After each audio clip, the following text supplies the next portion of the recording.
Hi, my name is Aaron, and this is my show, Reeducation. And today I'm going to talk about bullying, internet harassment, being mean to people online. Now, why does somebody feel it is necessary to harass somebody online? Why is it necessary for these people to feel like they need to hurt others? Why don't they care about your feelings? Why do they want to see you in pain?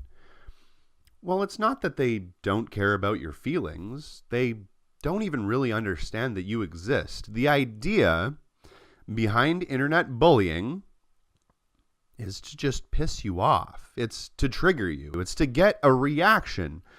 And when you give people that reaction, they win. The adage is as old as time, you don't feed the trolls. But if you do feel like feeding the trolls, you have to know what food to give them. Now, I'm going to explain this really briefly, and it is a little bit complicated, so hopefully I can do it well. If somebody leaves a short, quippy, but offensive remark on a YouTube video or in your Twitter feed or whatever, and you come back to them with a long, drawn-out response, it feels really good. You feel like you just pwned this noob or you just schooled this conservative cuck, and you showed him basically who was boss with logic, reason, and evidence. But then he comes back at you with another short, quippy, yet offensive remark, and it makes you mad again, and you send him a great big long explanation on how he's wrong and all of these things, and you feel really good again. But the problem is that he will just continue to send you short, quippy responses that piss you off. And if you look at this from a distance, there's a short, quippy response and a long, drawn-out block of text from you, and then another short, quippy response, and then another long, drawn-out block of text.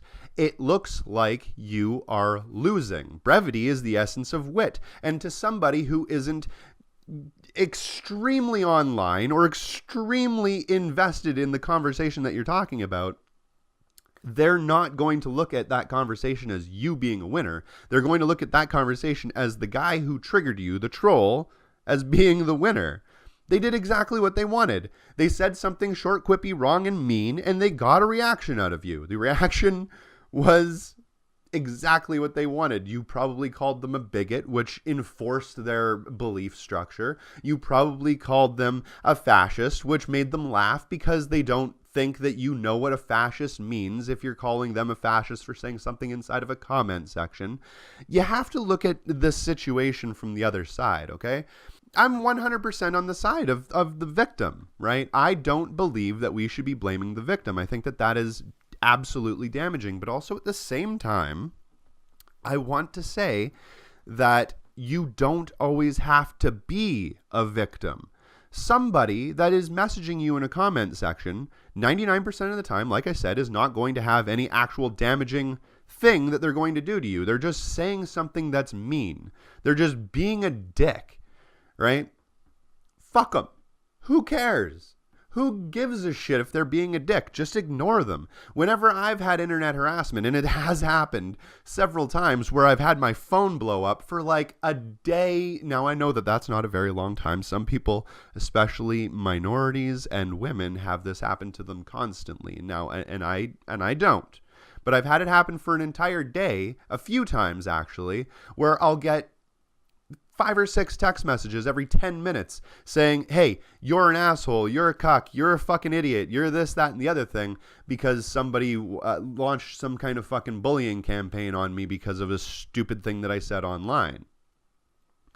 I just turn off my phone, or I ignore it, or I turn off my notifications.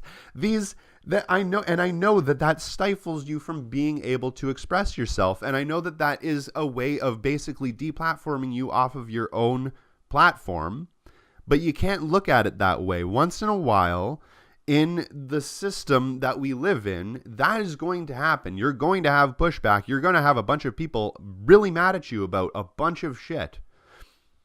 what the fuck are you going to do about that? Are you going to get upset about it, or are you going to accept it as an inevitability and then deal with it? That's the way I think that you have to look at it.